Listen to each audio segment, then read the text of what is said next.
ಪ್ರವಾಸಿಗರ ಶೋಗಿನಲ್ಲಿ ಕುಕ್ಕೆ ಸುಬ್ರಹ್ಮಣ್ಯಕ್ಕೆ ತೆರಳಿ ದೇವರ ದರ್ಶನಕ್ಕೆ ಬರುವ ಭಕ್ತರ ಚಿನ್ನಾಭರಣಗಳನ್ನು ಕಳವು ಮಾಡುತ್ತಿದ್ದ ಮಹಿಳೆಯೊಬ್ಬಳನ್ನ ಯಶವಂತಪುರ ಪೊಲೀಸರು ಬೆಂಗಳೂರಿನಲ್ಲಿ ಬಂಧಿಸಿದ್ದಾರೆ.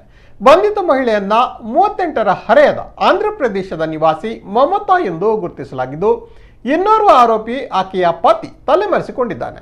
ಆತನ ಪತ್ತೆಗೆ ಶೋಧ ಕಾರ್ಯವನ್ನ ನಡೆಸಲಾಗುತ್ತಿದೆ ಎಂದು ಪೊಲೀಸರು ಹೇಳಿದ್ದಾರೆ. ಆರೋಪಿ ಮಮತಾಳ ಮೊದಲ ಪತಿ 2 ವರ್ಷಗಳ ಹಿಂದೆ ಮೃತಪಟ್ಟಿದ್ದ. ಹಾಗಾಗಿ ಹತ್ತಿರದ ಸಂಬಂಧಿಯೊಂದಿಗೆ ಆಕೆಗೆ 2ನೇ ವಿವಾಹವಾಗಿತ್ತು. ವಿವಾಹದ ನಂತರ ಧರ್ಮಸ್ಥಳ ಹಾಗೂ ಕುಕ್ಕೆ ಸುಬ್ರಹ್ಮಣ್ಯದಲ್ಲಿ ದೇವರ ದರ್ಶನ ಪಡೆದ ಬಳಿಕ ಬೆಂಗಳೂರಿಗೆ ಬಂದು ಜೀವನ ನಡೆಸಲು ತೀರ್ಮಾನಿಸಿದರು. ಅದರಂತೆ ಅವರು ಆಗಸ್ಟ್ 19ರಂದು ಧರ್ಮಸ್ಥಳಕ್ಕೆ ಹೋಗಿ ದೇವರ ದರ್ಶನ ಮಾಡಿ ಮಾರನೇ ದಿನ ಕುಕ್ಕೆ ಸುಬ್ರಹ್ಮಣ್ಯಕ್ಕೆ ತೆರಳಿದ್ದಾರೆ.